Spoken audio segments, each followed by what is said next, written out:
Yes.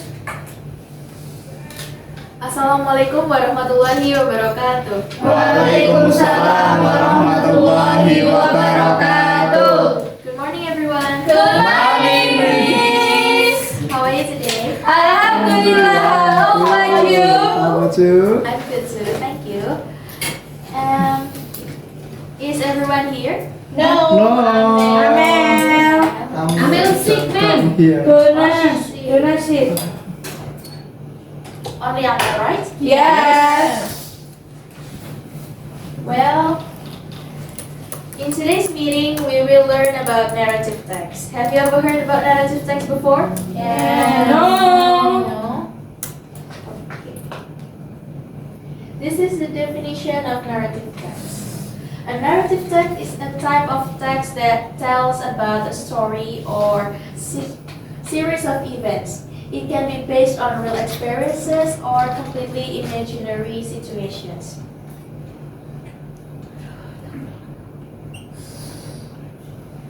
There are three purposes of narrative text. The first one is to entertain the readers about the story. And then the second one is to teach moral values from the story. And then the third is to share culture and traditions, especially through folk tales or legends. And then generic structure.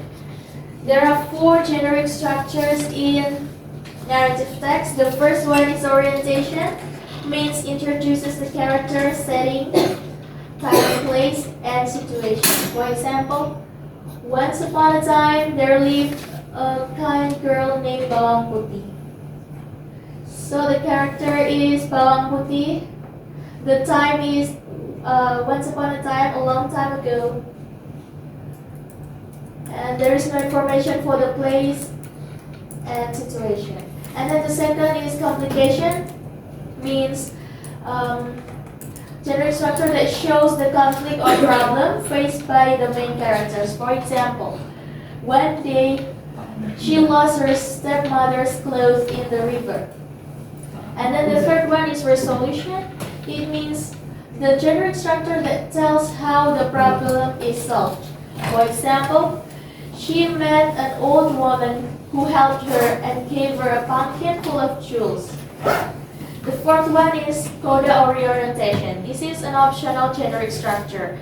It can be appears, it can be not. It can be appeared, it can be not. So it means give the moral value or ending of the story. For example, since then they lived happily and learned to be kind and honest. Do you get it? Yeah. And then language features of narrative text. There are 6 language features. The first one is use past tense. Have you ever learned about past tense before? Yes. Yes. Using verb to. Yes, using verb to. Means to show that the story already happened. For example, the verb to like lived, went, found, helped, and saved. For past tense, you have to remember the structure and you have to memorize the form of this verb to. There are irregular verbs and regular verbs. So if regular verbs, you just add ed at the end of the base form of the verb, and for irregular verb, there are changes that they don't have rules. Sorry, yeah. They don't have rules, so you have to memorize it. For example, like when. The verb base of when is go. Yeah. The second one is action verbs to describe what characters do. For example, like run, cry, fight, open, and give. The third one is time connectives to show the sequence of events. For example, once upon a time, then, after that, suddenly, finally, next, after that, before that, like that, yeah? And then adjectives to describe characters or settings. For example, like kind, pretty, beautiful, wise, cruel. Kind in Indonesia means Kalau sifat. kind. Baik. Oh, baik. Ya, baik. Pretty means Tamak. yes.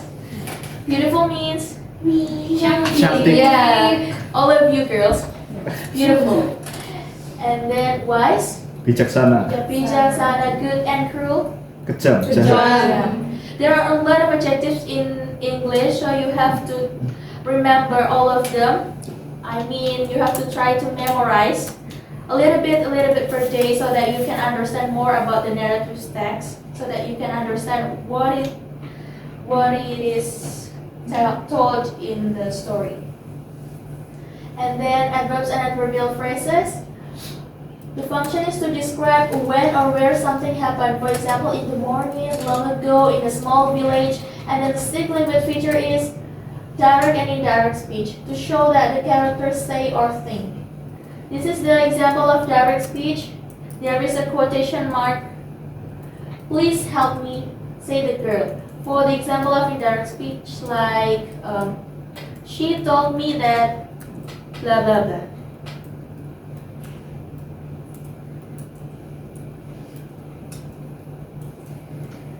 There are several types of narrative text.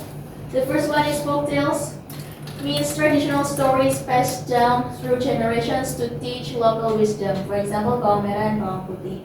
So, someone, maybe our parents or maybe our grandparents say something, tells a story, retell a story about someone, about the legend of a place. Someone, yeah. And then the second one is legends. It means stories explaining the origin of places, natural events, and names. For example, the legend of Mount Willis, the legend of Sedudo Waterfall. It means the story behind a place. The legend simply means that. And then fable stories that use animals as characters and teach moral lessons. For example, the tortoise and the hare, the lion and the mouse. And then the fourth is fairy tales, means stories involving magic, fairies, witches, princes, and princesses. Fairy tales is imaginary story, it is not real. For example, Cinderella, Sleeping Beauty. And then the fifth one is myths. Stories about gods, spirits, and supernatural beings that explain natural phenomena. For example, the story of Devi Sri and Goddess of Words.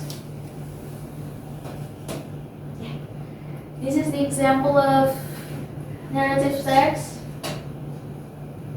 Oh, you cannot see this part. It's okay. You can guess. Yeah, you can guess. Bawang merah and bawang putih. This is the orientation part. This is the complication. Who wants to read it? Me. Thank you, Zakia. Okay, let's start. Once upon a time, in a small village, there lived a kind girl named Rahmawati. She lived with her stepmother and stepsister. Bawang merah, bawang putih worked hard every day, while her stepmother and bawang merah often treated her badly. The village was peaceful, but her home life was full of challenges. Everyone in the village knew about her kind heart. One day, bawang putih lost her stepmother's clothes in the river. She followed the stream and met an old woman who helped her find it. The old woman gave her a pumpkin as a gift and gratitude for her kindness. When Rahmawati opened the pumpkin at home, she found precious jewelry inside. Bawang merah and her mother, wanting the cheap reward, decided to pretend to be kind and visit the old woman. Okay, 13 to Zakia.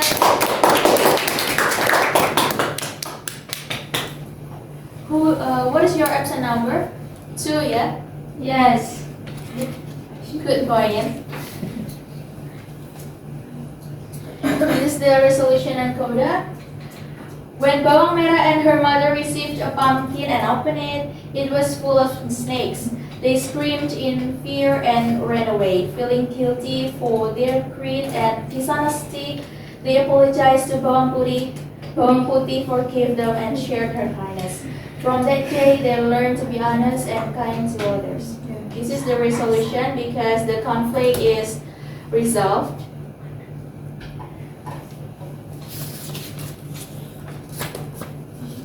The conflict is resolved. Bawang merah received pumpkin that has snakes in it, and then for bawang putih,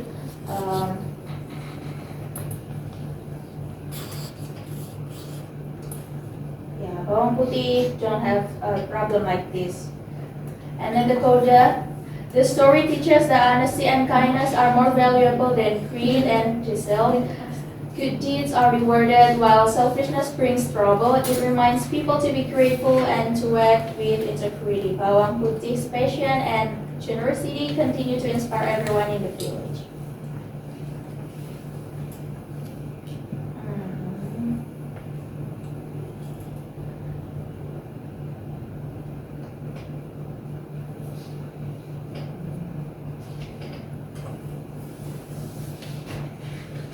There is no direct speech or indirect speech here. In here too, there are no direct speech and indirect speech. For the coda part, it is optional, okay? You have to remember that this is optional. If you find in the internet or books there are no coda, it's okay. It's totally fine. Now we any questions? No, yeah, understood. So we move to the LKPD. I have shared to you these papers, right? Yes. There are two texts, so I want you to read it.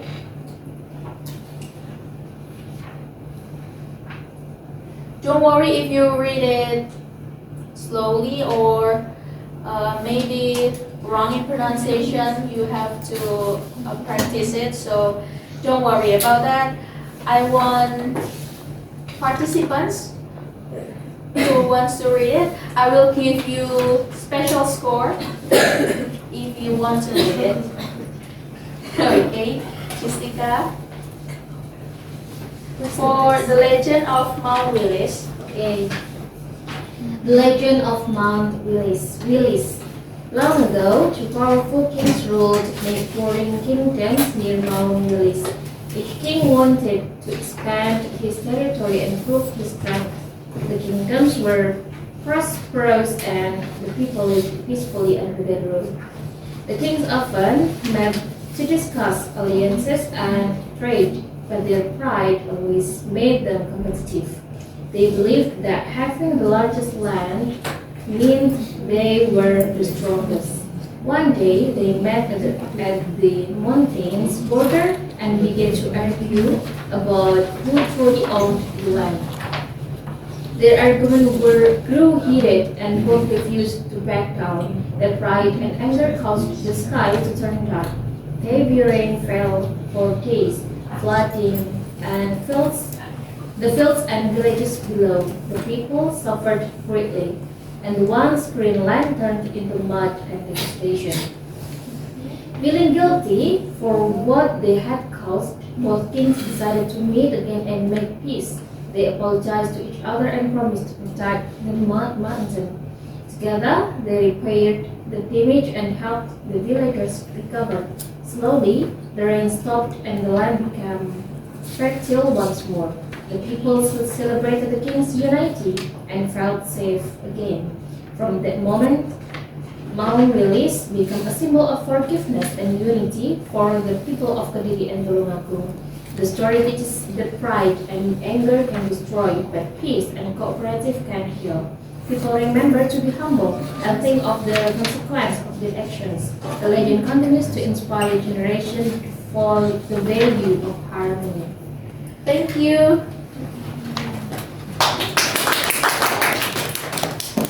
I I will give you 5 minutes to answer the question, and then for the LKPD 2, you can make it as your homework. Okay. Thank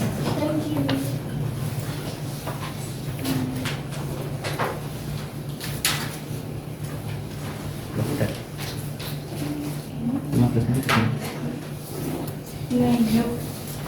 Have you done? Yes. Let's go. The answer for number 1 is B. good. For number 2, B. right. Number 3, C. yes. Number 4, C. all right. Number 5, B. good. Number 6, C. number 7, B. number 8, B. number 9, B. number 10. C. Give applause to all of you.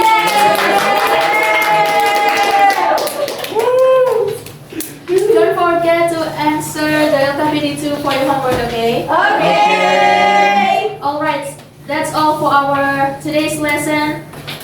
Hopefully, I want you to try to read a lot of narrative text in your home, or you can learn more about adjectives and so many vocabulary so that you can understand more about the content of the narrative text.